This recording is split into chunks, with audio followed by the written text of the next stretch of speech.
जय हिंद दोस्तों, राम राम जी। कैसे हैं आप सब। हम बात करने वाले हैं उत्तराखंड में टिहरी रियासत की। टिहरी रियासत की हमने शुरुआत कर दी है। टिहरी रियासत की स्थापना सुदर्शन शाह ने 28 दिसंबर 1815 में की थी। और बच्चों, टिहरी रियासत के पहले राजा अगर कोई पूछेगा, टिहरी रियासत के पहले राजा सुदर्शन शाह के रूप में जाने जाते हैं। पंवार वंश के 55वें राजा हैं सुदर्शन शाह, लेकिन टिहरी रियासत के पहले राजा कहलाएंगे, क्योंकि टिहरी रियासत की स्थापना 28 दिसंबर 1815 से सुदर्शन शाह ने ही की थी और टिहरी में अपनी राजधानी बनाई थी। इसके बाद बच्चों, सुदर्शन शाह के बारे में हमने काफ़ी कुछ डिस्कस किया था। अपने राज्य में कैसे कैसे टैक्स बढ़ाए थे, कैसे कैसे विश्वास हासिल किया था सुदर्शन शाह ने। सुदर्शन शाह का टाइम पीरियड 1815 से बच्चों 1859 ईस्वी तक है। अर्थदंड और बड़ा बेगार कर, तूली पाथा कर, ऐसे टैक्स लगाए इसने बच्चों अपने राजकोष को भरने के लिए। इसके बाद इसके जो शासनकाल में क्या क्या ऐसी घटनाएं हुई जिससे इसका शासनकाल आगे चलकर बहुत अच्छा कहलाने लगा, मतलब अच्छा होने लगा। शुरुआत में राजकोष ख़त्म था, पहले राजकोष भरा, फिर कुछ विद्रोह भी इसके समय में हुए थे। सुदर्शन शाह के समय में कौन कौन से विद्रोह हुए थे उनकी बात करेंगे, लेकिन पहली बात, इनके समय में 6 फरवरी इनके समय में मूरक्राफ्ट की यात्रा हुई। 6 फरवरी 1820 में बच्चों मूरक्राफ्ट की उत्तराखंड यात्रा 1812 ईस्वी। बढ़िया प्रश्न हो सकता है। मूरक्राफ्ट की उत्तराखंड यात्रा 1812 ईस्वी में हुई थी, लेकिन टिहरी रियासत में मूरक्राफ्ट की जो यात्रा हुई थी वो 1820 में हुई थी। टिहरी रियासत में कब गया? 1820 में। और उत्तराखंड में कब गया? 1812 ईस्वी में। 1812 ईस्वी में मूरक्राफ्ट उत्तराखंड से होते हुए तिब्बत गया था। तिब्बत में लेक मानसरोवर तक गया था। उनकी एक पुस्तक भी है, journey to the lake Mansarovar. Moorcroft की पुस्तक का नाम क्या है? A journey to the lake Mansarovar. ठीक है, ये पुस्तक भी इम्पोर्टेंट हो सकती है। To the lake Mansarovar. अच्छा, जो ये लेक है, ये झील बोलते हैं इसको, है मानसरोवर झील की यात्रा किसने की थी? मूरक्राफ्ट ने। ये पुस्तक भी किसने लिखी है? मूरक्राफ्ट द्वारा लिखी गई है। जब वापस आया इधर से तो बच्चों टिहरी पहुंचा था। टिहरी पहुंचकर सुदर्शन शाह का हाल देखकर बिल्कुल तन मन हो गया। कहता है कि जो राजा सोने के बर्तनों में खाना खाते थे, आज छप्पर में रहने पर मजबूर हैं। अपनी पुस्तक journey to the lake Mansarovar में यह पुस्तक ये वाक्य लिखा हुआ है कि टिहरी का राजा, जो टिहरी का राजा है, उस पर गरीबी की चरम सीमा है। यह चरम सीमा टिहरी रियासत में पहुंच रही है, गरीबी की। बताओ, इसने लिखा है कि इनके सैनिक तंबू में रहने के लिए मजबूर हैं। इसने लिखा है कि इनके सैनिक, सुदर्शन शाह के सैनिक तंबू में रहने के लिए मजबूर हैं और ये खुद छप्पर में रहता है। इस मूरक्राफ्ट की बातों को सुनकर या बातों को पढ़कर सुदर्शन शाह के मन में भी बहुत बुरी बुरी बातें आई कि भैया बेइज्जती हो गई, बिल्कुल इंसल्ट कर दी मूरक्राफ्ट ने टिहरी रियासत की। इसलिए सुदर्शन शाह ने पुराना दरबार महल बनाने की, पुराना दरबार कहते हैं, पुराना दरबार महल बनाने की शुरुआत कर दी। पुराना दरबार महल किसने बनवाया था? सुदर्शन शाह ने बनवाया था। और बच्चों, ये महल को राजप्रसाद कहते थे। अपने राजमहल को क्या कहते थे? राजप्रसाद। बच्चों, प्रत्येक राजा ने लगभग राजप्रसाद बनाए थे। सुदर्शन शाह को भी बनाना पड़ा पुराना दरबार, क्योंकि जो श्रीनगर के राजमहल वगैरह थे वो अंग्रेज़ों के पास चले गए थे। चलिए, पुराना दरबार महल किसने बनवाया? सुदर्शन शाह ने। मूरक्राफ्ट की यात्रा के कारण, हालांकि बनाता तो फिर भी, लेकिन अब जल्दी बनाना पड़ा। मूरक्राफ्ट ने कह दिया कि गरीब है, टिहरी रियासत पे कुछ नहीं है। जो पहले बड़े बड़े राजा स्वर्ण सिंहासन पर बैठते थे, अब वे धरती पे बैठे हैं, ऐसी आसन बिछा के छप्पर में बैठे हैं और बड़ा बेकार कर। तो स्थानीय लोगों से रोटियां मंगवा रहे हैं, खाना मंगवा रहे हैं स्थानीय लोगों से, बड़ा बेकार कर बताया था ना कल। चलिए, जो सुदर्शन शाह है, सुदर्शन शाह ने भैया पुराना दरबार बनवा दिया।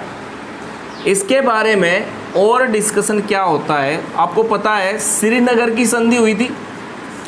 श्रीनगर संधि में जब श्रीनगर की संधि हुई तो बच्चा सुदर्शन शाह को पक्की सनद नहीं दी गई, कच्ची सनद दे दी थी। ले भैया, लिख दिया हमने कि सुदर्शन शाह की ज़मीन अलकनंदा से इधर है और अलकनंदा से इधर हमारी ज़मीन है, लिख दिया ऐसे ही पेंसिल से, ठीक है। लेकिन पक्की सनद कब मिलेगी? याद रखना, 1815 ईस्वी में कच्ची सनद मिली थी टिहरी रियासत की, कच्ची सनद मिली थी टिहरी रियासत की सुदर्शन शाह को। और बच्चा विलियम ट्रेल के द्वारा पक्की सनद कौन देगा? विलियम ट्रेल पक्की सनद देगा। कागज़ होते हैं ना, रियासत के जो कागज़ पक्के बने थे वे कब बने थे? 1820 ईस्वी में टिहरी रियासत की पक्की सनद दी थी विलियम ट्रेल के द्वारा, कुमाऊं कमिश्नर विलियम ट्रेल के द्वारा। चलिए, इसके बाद टिहरी रियासत में प्रथम भूमि बंदोबस्त किया जाता है। टिहरी रियासत में प्रथम भूमि बंदोबस्त किया जाता है 1823 ईस्वी में। और बच्चों, श्रीनगर संधि की जो खामियां थी वे साफ दिखाई देती हैं। क्या हुआ था 1823 ईस्वी में? याद रखना, प्रथम भूमि बंदोबस्त टिहरी में, प्रथम भूमि बंदोबस्त। उत्तराखंड में प्रथम भूमि बंदोबस्त नहीं, अंग्रेजों का उत्तराखंड में प्रथम भूमि बंदोबस्त 1815 में ही हो गया था। लेकिन टिहरी में प्रथम भूमि बंदोबस्त कब हुआ बच्चों? याद रखना, 1823 ईस्वी में, 1823 ईस्वी में। चलिए, प्रथम भूमि बंदोबस्त में क्या हुआ? क्या ऐसा हुआ? श्रीनगर संधि की धज्जियां उड़ गई बिल्कुल। श्रीनगर जो संधि हुई थी 1815 में, 21 जुलाई 1815 में हेयर से और सुदर्शन शाह के बीच में, उस संधि में क्या हुआ था देखो जरा। ये हमारा उत्तराखंड का मैप है।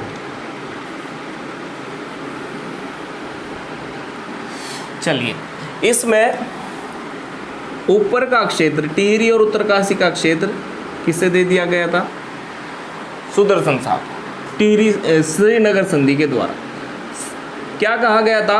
अलकनंदा जो नदी है चमोली से आती है, उससे ऊपर का क्षेत्र टिहरी के राजा का होगा। चलिए, इतनी बात समझ में आ गई थी इनकी। और यहाँ पर बच्चों रवाई का क्षेत्र था, तिलाड़ी का क्षेत्र। प्रथम भूमि बंदोबस्त जब टिहरी रियासत में कराया गया, उस समय पता लगा कि अलकनंदा नदी तो यहाँ के बजाय थोड़ा और नीचे से बह रही है। जो ये ज़मीन है ये अंग्रेजों ने अपने आप ही कब्जा रखी है। हमारी जो टिहरी की सीमा ये निर्धारित कर दी, लेकिन अलकनंदा नदी नीचे से बहती है। अलकनंदा नदी का निर्धारण सही होना चाहिए ना, तो इससे ऊपर की सारी ज़मीन टिहरी रियासत की होनी चाहिए। प्रथम भूमि बंदोबस्त में ये पता लग गया कि ये नागपुर पट्टी जो है, नागपुर पट्टी की ज़मीन नागपुर पट्टी की जमीन टिहरी रियासत के राजा की है। टिहरी रियासत के राजा इस नागपुर पट्टी की ज़मीन को मांगने के लिए पत्र लिखते हैं कुमाऊं कमिश्नरी को। कब? 1823 ईस्वी में कि भैया ऐसा ऐसा है, क्या कर दिया तुमने, अलकनंदा नदी तो और नीचे से है। सुदर्शन शाह को कहा गया तू चुप हो जा, तुझे जो राज्य है दान में दे रखा है, जितना मिला हुआ ले ले। लेकिन सुदर्शन शाह ने कहा कि नहीं भैया, मुझे तो राज्य चाहिए, अपना पूरा राज्य चाहिए। इसलिए क्या हुआ, अंग्रेज़ों ने नागपुर पट्टी तो सुदर्शन शाह को दी नहीं। इन्होंने कहा कि नागपुर पट्टी तो भाई मिलेगी नहीं, अब तो हमारे क्षेत्र में चढ़ गई, वो डॉक्यूमेंट्स बन गए उसके। रवाई क्षेत्र है, थोड़ा रवाई क्षेत्र आज़ाद है भी, वो चाहो तो वो क्षेत्र ले लो। इसलिए टिहरी रियासत में भाई सुदर्शन शाह को भागते चोर की लंगोटी से ही इसने क्या करा, नागपुर पट्टी कहा, नागपुर पट्टी आप ही रख लो, कोई दिक्कत नहीं, लेकिन जो कुछ मिल रहा वही दे दो। रवाई का क्षेत्र टिहरी रियासत में शामिल हो गया था। रवाई का क्षेत्र टिहरी रियासत में कब शामिल हुआ था? 1824 में। प्रथम भूमि बंदोबस्त हुआ, नागपुर पट्टी का पता लगा कि टिहरी रियासत की ज़मीन है, लेकिन नागपुर पट्टी अंग्रेज़ों ने नहीं दी। अंग्रेज़ों ने कहा नागपुर पट्टी के स्थान पर आपको रवाई का क्षेत्र दे रहे हैं। याद रखना, विलियम ट्रेल ने 1824 में सुदर्शन शाह को रवाई या तिलाड़ी का क्षेत्र दे दिया था। चलिए, इसके बाद क्या हुआ बच्चों, अब तक टिहरी रियासत का जो राजकोष था वो भरने लगा था। टिहरी रियासत का राजकोष भरने लगा, अच्छे से शासन चल रहा था। अब तक टिहरी रियासत में कोई विद्रोह नहीं हुआ था। टिहरी रियासत का पहला विद्रोह 1835 ईस्वी में सकलाना क्षेत्र में होता है। देहरादून माल देवता से ऊपर, देहरादून के माल देवता से ऊपर टिहरी का क्षेत्र आ जाता है, उसके आसपास का क्षेत्र सकलाना क्षेत्र कहलाता है। सकलाना क्षेत्र में टिहरी रियासत का प्रथम विद्रोह शुरू हुआ। याद रखना बच्चों, अभी तक की बात जो बताई है वो भी सारी इम्पोर्टेंट है, और अगला प्रश्न ये भी इम्पोर्टेंट है। टिहरी रियासत का प्रथम विद्रोह कौन सा था? सकलाना विद्रोह। और सकलाना विद्रोह क्यों हुआ था उसके बारे में बताएंगे। कब हुआ था? 1835 में। टिहरी रियासत का प्रथम विद्रोह भी सकलाना विद्रोह है, और टिहरी रियासत का अंतिम विद्रोह जब टिहरी रियासत भारत में मिला दी जाएगी अंतिम विद्रोह के द्वारा, तब भी अंतिम विद्रोह सकलाना विद्रोह ही था। टिहरी रियासत का प्रथम विद्रोह, सकलाना विद्रोह बताना। टिहरी रियासत का अंतिम विद्रोह भी सकलाना विद्रोह ही था। आई बात समझ में? समझी गई तने? ठीक है, बात करते हैं सकलाना विद्रोह में। सकलाना विद्रोह क्यों हुआ था? आपको पता है, एक शिवराम नाम के सकलानी थे। याद आया कुछ? शिवराम सकलानी, जिन्होंने खलंगा युद्ध में या गढ़वाल के युद्ध में अंग्रेजों का साथ दिया था। शिवराम सकलानी और काशीराम सकलानी इसके पुत्र हैं। शिवराम सकलानी और काशीराम सकलानी ने अंग्रेजों का साथ दिया। शिवराम सकलानी को इस साथ देने की वजह से सकलाना की जागीर भी सौंप दी गई थी। नहीं आया समझ में भैया? शिवराम सकलानी ने अंग्रेजों का साथ दिया। कहाँ का था? सकलाना क्षेत्र का। सकलाना क्षेत्र कहाँ है? टिहरी में। इस सकलाना क्षेत्र के शिवराम सकलानी ने जब अंग्रेजों का साथ दिया तो बच्चों सकलाना क्षेत्र की जागीर सौंप दी थी। जब जीत गए थे अंग्रेज, जागीरदार बना दिया था शिवराम सकलानी को। कब? खलंगा युद्ध के बाद, कि भैया टैक्स वगैरह इकट्ठा करके अपने पास रखे, किसी को मत देना। तो भैया 1835 में शिवराम सकलानी की मृत्यु हो गई। शिवराम सकलानी नहीं रहे, अब तक टैक्स लेता था कौन? शिवराम सकलानी, सकलाना क्षेत्र का जागीरदार था। लेकिन जब शिवराम सकलानी की मृत्यु हो गई तो टिहरी के राजा अब टैक्स मांगने के लिए आए। शिवराम सकलानी तो चला गया, चल बसा भैया। अब टैक्स मांगने के लिए टिहरी रियासत के लोग आए, टैक्स दो भाई सकलाना क्षेत्र के लोगों। तो वहाँ पर काशीराम सकलानी ने कहा कि यह मेरे पिताजी का क्षेत्र है, इससे टैक्स इकट्ठा करूँगा मैं, और कोई टैक्स इकट्ठा करने के लिए नहीं आएगा। काशीराम सकलानी ने विद्रोह खड़ा कर दिया सकलाना क्षेत्र। काशीराम सकलानी शिवराम सकलानी का पुत्र, सकलाना विद्रोह करता है कि हम टैक्स टिहरी रियासत को नहीं देंगे, हम अपने पास रखेंगे। टिहरी रियासत के लोग कह रहे हैं कि भैया टैक्स दे दो। यह मामला कुमाऊं कमिश्नर ट्रेल के पास जाता है।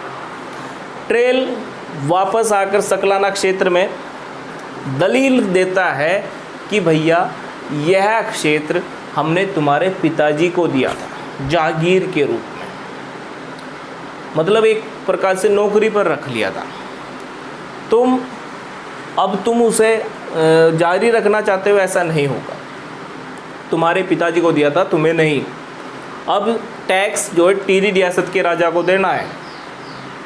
इसलिए विलियम ट्रेल ने ये जो विद्रोह था ये दबा दिया। क्यों दबाया? काशीराम सकलानी को समझाकर कि भैया तेरा नहीं है ये क्षेत्र, तेरे पिताजी को दिया था। अगर आप ये कहो कि मैं अगर टैक्स इकट्ठा कर, मैं राजा बनना चाहता हूँ, ये थोड़ा ही कि ये तुम्हारा राज्य नहीं है, ये तुम्हारा राज्य नहीं है कि तू अपने पिताजी का राजकुमार है फिर राजा बनेगा, उत्तराधिकारी बनेगा, ऐसा नहीं है। टिहरी रियासत में ये क्षेत्र शामिल है, टिहरी रियासत को ही अब टैक्स देना पड़ेगा। शिवराम सकलानी को नहीं देना था, काशीराम सकलानी को टैक्स देना पड़ेगा। चलिए, एक और महत्वपूर्ण विद्रोह हुआ था भैया। पहला तो हो गया सकलाना विद्रोह। टिहरी रियासत में दूसरा विद्रोह हुआ था, नाम था बच्चों अठौर विद्रोह। अठौर विद्रोह कब हुआ था? 1851 में। इसके लिए एक महत्वपूर्ण नाम और है जिससे आपको समझ में आ जाएगा क्यों यह विद्रोह हो रहा है, जिसे बोलते हैं तिहाड़ आंदोलन। अठौर विद्रोह को ही तिहाड़ आंदोलन के नाम से जाना जाता है। 1851 में हुआ था और किसने किया था? याद रखना बच्चों, बद्री सिंह असवाल। बद्री सिंह असवाल भैया, सकलाना विद्रोह काशीराम सकलानी के द्वारा, अठौर विद्रोह या तिहाड़ आंदोलन बद्री सिंह असवाल के द्वारा किया गया था। देखो, तिहाड़ एक जेल भी है भारत में, लेकिन वो नहीं, ये तिहाड़, हाड़ का मतलब क्या है? हाड़ का गढ़वाली भाषा में भाग होता है। हाड़ का मतलब क्या होता है? भाग। तिहाड़, हाड़ मतलब भाग, ती भाग, तीसरा भाग, अपनी उपज का तीसरा भाग देना पड़ता था अठौर गांव के लोगों को। टिहरी में ही एक अठौर गांव है, ठीक है, टिहरी में ही एक अठौर गांव है। अठौर गांव के लोगों को अपनी उपज का तीसरा भाग राजा को टैक्स के रूप में देना होता था, इसे बोलते थे तिहाड़। और जब भैया तीसरा भाग ले लोगे तो बचेगा क्या उन पे? मतलब ज़मीन उनकी बोई, उन्होंने मेहनत उन्होंने की और तीसरा भाग आप लेकर चले जाओ। जो बड़े बड़े राजा हुए वे 1/6, 1/8 लेते थे, ये 1/3 हिस्सा ले रहे हैं। 1/3 हिस्सा बहुत ज़्यादा होता है, आई बात समझ में? इसलिए यह बद्री सिंह असवाल ने यह विद्रोह शुरू किया। बद्री सिंह असवाल इस विद्रोह को शुरू करते हैं और काफ़ी अच्छी भीड़ इकट्ठी कर ली, बहुत ज़्यादा, बद्री सिंह असवाल ने। इसलिए उस समय 1851 के समय में कुमाऊं कमिश्नर बन गए थे बेटन। कुमाऊं कमिश्नर 1851 के 48 से 56 तक बेटन रहते हैं। बेटन ने इस तिहाड़ कर पर, तिहाड़ टैक्स पर रोक लगा दी। कब लगाई? 1851 में ही। 1851 में बेटन ने, भैया है तो टिहरी रियासत के अंदर, लेकिन जब ये अपनी बात कुमाऊं कमिश्नरी के सामने रखेंगे तो बेटन को बीच रास्ता या बीच में आना पड़ेगा समझौता करने के लिए। कुमाऊं कमिश्नर टिहरी रियासत में आए और टिहरी रियासत के राजा को समझाया और रोक लगवा दी इस तिहाड़ कर पर। तिहाड़ टैक्स नहीं देंगे अथोड़ गांव के लोग, नॉर्मल टैक्स ले लो भैया, तिहाड़ ना लो। तो बेटन ने केवल रोक लगाई है इस टैक्स पर, केवल रोक लगाई है बेटन ने, बंद नहीं कराया। बंद भैया पहला भूमि बंदोबस्त कब हुआ था? 1823 ईस्वी में। दूसरा भूमि बंदोबस्त 1860 में होगा, तब तिहाड़ टैक्स पर प्रतिबंध लगेगा। भैया देखो, बेटन ने कुछ दिन के लिए रोक दिया, तिहाड़ कर बेटन ने रोक लगा दी कुछ दिन के लिए, लेकिन पूर्णतः समाप्त कब किया जाएगा तिहाड़ कर? दूसरे टिहरी रियासत के दूसरे भूमि बंदोबस्त के द्वारा तिहाड़ टैक्स पूर्णतः प्रतिबंधित कर दिया जाएगा। आया समझ में? भाई इतनी बात तो समझ में आनी चाहिए भैया, दिमाग को खोल कर रखा करो बिल्कुल, तभी आएगा कुछ समझ में। एक खोपड़ी जो है ऐसे नहीं, ऐसे खोल कर रख देनी, इसके जो ये होल हैं, आँख, कान, मुंह, नाक, ये सब खोल कर रखा करो, तब आएगा अंदर कुछ। ठीक है, चलिए बात करते हैं हम तिहाड़ आंदोलन। भैया तिहाड़ कर बेटन ने रोक लगाई और दूसरे भूमि बंदोबस्त के द्वारा उसे पूर्णतः प्रतिबंधित कर दिया जाएगा। तिहाड़ कर को, तीसरे भाग को बंद कर दिया जाएगा। आगे बताएंगे दूसरा भूमि बंदोबस्त कौन करेगा। दूसरा भूमि बंदोबस्त, पहला भूमि बंदोबस्त सुदर्शन शाह ने किया। सुदर्शन शाह का टाइम पीरियड कहाँ तक है? 1859 तक। 1859 के बाद भवानी शाह शासक बनेंगे। 1860 में दूसरा भूमि बंदोबस्त भवानी शाह कराएंगे, जिसे 12 आना बीसी भूमि बंदोबस्त कहा जाता है। 1860 के भूमि बंदोबस्त को 12 आना भूमि बंदोबस्त कहा जाता है। चलिए इसके बारे में और क्या क्या है डिस्कस करते हैं। सुदर्शन शाह विद्या प्रेमी, मतलब क्या है? पढ़ा लिखा इंसान था। सुदर्शन शाह विद्या प्रेमी, कलानुरागी के रूप में जाना जाता है। मतलब कलाकारों का सम्मान भी करता था और विद्या प्रेमी भी था।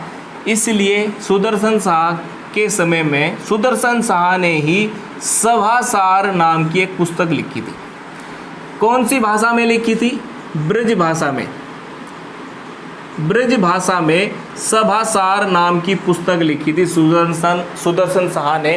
भैया कुछ जानकार होगा, अच्छा पढ़ा लिखा होगा, तभी तो लिखेगा कोई पुस्तक। और ये स्रोत है, टिहरी रियासत के बारे में जानकारी का स्रोत है। कैसे कैसे टिहरी रियासत के बारे में क्या क्या लिखा होगा। भैया इससे पहले हम कंफर्म नहीं थे कि ये हुआ ही होगा, लेकिन टिहरी रियासत में कुछ ऐसी पुस्तकें मिली, कुछ ऐसे साक्ष्य मिले कि टिहरी रियासत के जो कार्य हुए हैं उन्हें हम कॉन्फिडेंटली कहते हैं कि हाँ भाई ये हुआ था। ठीक है, क्यों? सभासार पुस्तकें लिखी गई और इतिहासकार भी इन्होंने अपने यहाँ रखे थे। जैसे सभाभूषण एक पुस्तक है, ये लिखी थी हरिदत्त शर्मा ने सभाभूषण पुस्तक लिखी थी। देखो यहाँ पर सभासार है, यहाँ सभाभूषण है। भूषण आ गया तो हरिदत्त शर्मा, सभासार आ गया तो सुदर्शन शाह। ये भी राजकीय कवि थे, याद रखना। हरिदत्त शर्मा को राजकवि नियुक्त किया था सुदर्शन शाह ने। भैया कुछ तो बारे में लिखा होगा, कुछ साक्ष्य तो प्रदर्शित किए होंगे टिहरी रियासत के इन्होंने। ठीक है, चलिए। कलानुरागी या कला प्रेमी था ये, इसलिए चेतू और मणकू को इसने अपना प्रमुख चित्रकार भी नियुक्त किया था। सुदर्शन शाह ने अपना प्रमुख चित्रकार किसे नियुक्त किया था? चेतू और मणकू, दो भाई थे, इन्हें नियुक्त किया था। और बच्चों इसी समय मौला राम भी इनके दरबार में आए कि भैया हमें नियुक्त कर दो चित्रकार के रूप में। सुदर्शन शाह ने कहा भाग जा यहाँ से, अगर बचना है थप्पड़ लगेंगे बहुत सारे। सुदर्शन शाह ने मौला राम को भगा दिया था। क्यों? कि भैया जब गोरखा थे यहाँ पर, गोरखाओं के समय में सेवाएं दी थी मौला राम ने, गोरखाओं का साथ दिया था मौला राम ने। इससे पहले पराक्रम शाह को भी दुराचारी शासक बताया था। किसने? मौला राम ने पंवार वंश के राजा पराक्रम शाह को दुराचारी शासक बताया। जब सुदर्शन शाह ने अपने दरबार में नहीं रखा मौला राम को, तो सुदर्शन शाह को भी मौला राम ने अत्याचारी शासक बताया था। एक दुराचारी शासक पराक्रम शाह, अत्याचारी शासक सुदर्शन शाह, मौला राम ने बताया। भैया जब नौकरी पर नहीं रखा तो बता दिया कि सरकार बेकार है, सुदर्शन शाह बेकार हैं। किसने कहा? मौला राम ने। चलिए, इसके बाद हम बात करते हैं इसके बारे में और सुदर्शन शाह के समय में और क्या क्या हुआ था। भैया सुदर्शन शाह आगे चलकर अपनी पुस्तकें वगैरह लिखता है, पुस्तकों में बहुत कुछ लिखता है। एक बात और, इसके 5 रानियां थी। ठीक है, बहुत इंपॉर्टेंट बात बताने वाला रहा हूँ। क्या सुना आपने? सुदर्शन शाह के कितनी रानियां थी? 5 रानी थी। 5 रानी के साथ साथ इसके कुछ खगास रानियां भी थी। खगास रानी के बारे में बात करें, पहले ये सुन लो। सुदर्शन शाह के 5 रानियां थी और 5 रानियों के एक के भी संतान नहीं थी, पुत्र नहीं था। लेकिन कुछ और खगास रानियां थी, जैसे भैया किसी राज परिवार से सुदर्शन शाह की या किसी राज परिवार के लोगों की अगर शादी हुई, राजा की शादी किसी राज परिवार में हुई है, राजा की शादी किसी राज परिवार में हुई है, तो वो जो पत्नी आएगी वो रानी कहलाएगी। लेकिन अगर वो रानी जिसकी राजा की शादी किसी राज परिवार से न होकर किसी साधारण परिवार से हुई है, तो जो पत्नी आएगी वह खगास रानी के रूप में जानी जाती है। नहीं आया समझ में? खगास रानी वो होगी जो साधारण परिवार से संबंधित है। और ये रानी कौन होगी? रानी कौन होगी? जो पूरे मतलब बड़े राज परिवार से संबंधित होगी। राज परिवार से संबंधित रानी को रानी का दर्जा दिया जाता था, नहीं तो एक खगास पत्नी के रूप में रह जाती थी। और इनकी पत्नी खगास रानी कौन सी थी वो सुन लो जरा। जैसे राजा घूमने के लिए गया किसी गांव में या शहर में, और उस गांव में या शहर में राजा को कोई लड़की पसंद आ गई, राजा उससे शादी करने की इच्छा व्यक्त करता है, उनके माता पिता को प्रस्ताव भेजता है और लड़की को प्रस्ताव भेजा जाता है कि भैया ऐसे ऐसे राजा शादी करना चाहते हैं आपसे। लड़की भी क्या है भैया, लड़कियों के सपने में वैसे भी राजकुमार आते थे, इसलिए लड़की भी राजी हो जाती थी और शादी हो जाती थी राजा की उस लड़की से। तुम्हें पता है भैया, कहते ही हैं लोग प्यार में पैसे की कोई वैल्यू नहीं है। अगर पैसे की वैल्यू ना होती प्यार में, तो भैया लड़की के सपने में राजकुमार ही क्यों आते? कोई भैया कोई गरीब, कोई साइकिल वाला, कोई पंचर वाला ये क्यों नहीं आते, रिक्शा वाला क्यों नहीं आता, राजकुमार ही आते हैं। पैसे की वैल्यू है, इसलिए कह रहा बच्चों पहले पैसे कमाओ फिर इस बारे में सोचना। धन दौलत, जो सक्सेसफुल मैन है उसके साथ सब कुछ होगा, सब कुछ सही होगा, पहले वो बनो फिर इसके बारे में सोचना।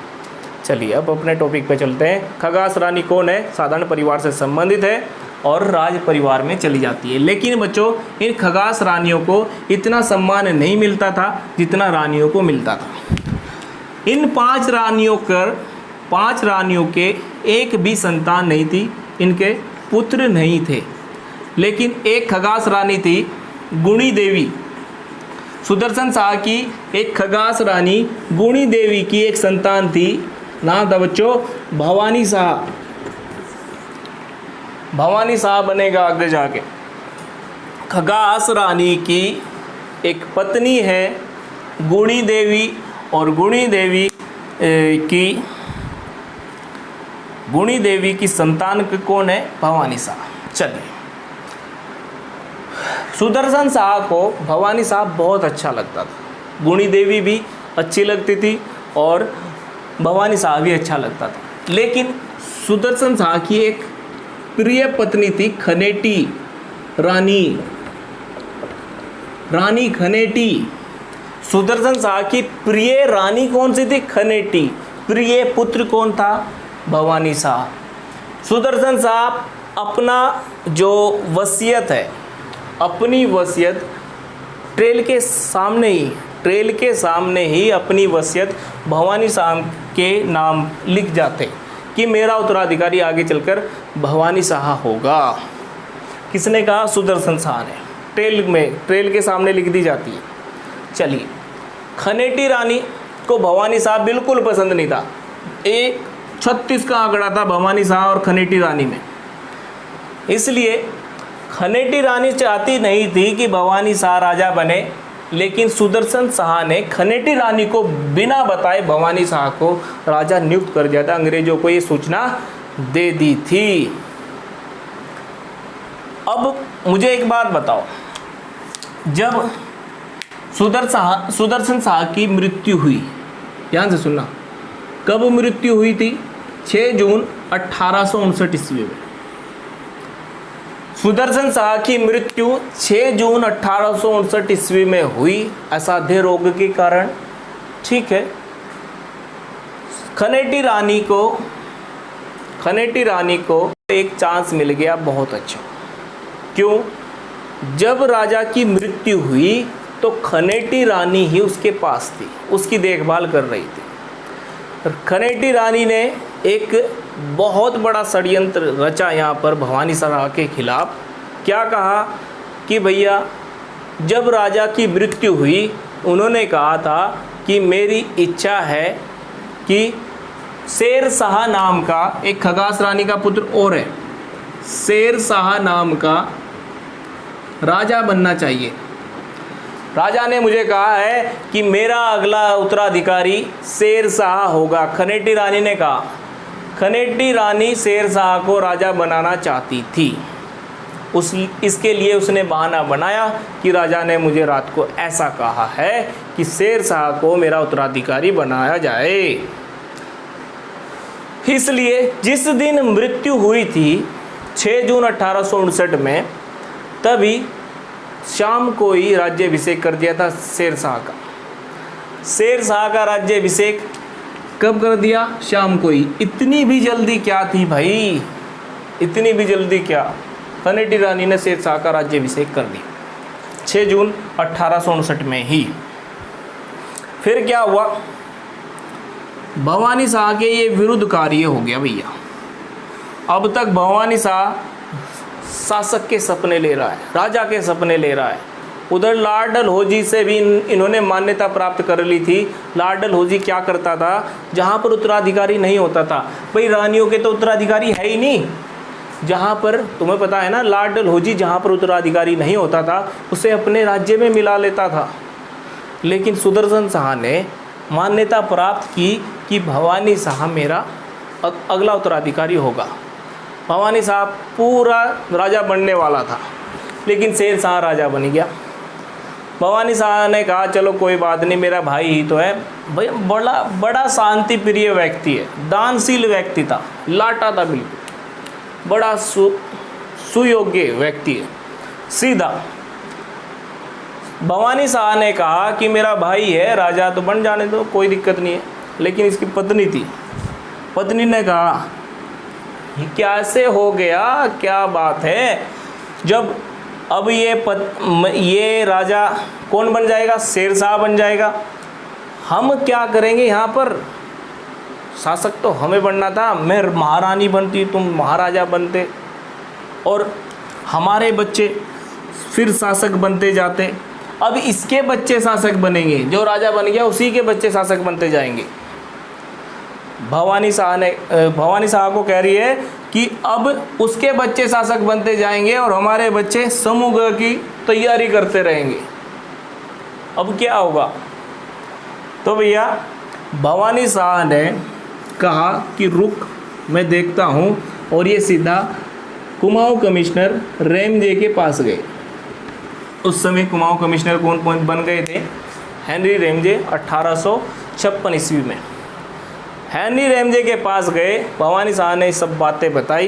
रेमजे ने कहा कि भैया तुम्हारा तो लिखा है, वसीयत लिखी हुई है तुम्हारी, तुम्हें क्या टेंशन है। रेमजे गया शेर शाह के पास, शेर शाह को वो वसीयत पढ़ के सुनाई। शेर शाह ने कहा मैं नहीं उतरूँगा, मैं राजगद्दी से नहीं उतरूँगा, मैं शासक हूँ। फिर रेमजे के आदेश के द्वारा शेर शाह को गिरफ्तार कर लिया टिहरी रियासत के सैनिकों ने, और शेर शाह को जेल में डाल दिया। और राज्याभिषेक किसका कराया, भवानी शाह का। भवानी शाह शासक बन गए अपनी पत्नी की बदौलत। ये तो ऐसे ही रह जाता नहीं, शांति प्रिय दानशील व्यक्ति भवानी शाह शासक बन गए। कब बनेंगे, 1859 ईस्वी में, 2-3 महीने बाद। हालांकि ये राजा बना था, इसे राजा की गिनती में नहीं रखा गया, काउंटिंग नहीं की गई। ये 56वें राजा बनेंगे पंवार वंश के। ठीक है, कल पढ़ेंगे इसके बारे में, भवानी शाह के बारे में। आज के लिए बस इतना ही बच्चों, धन्यवाद।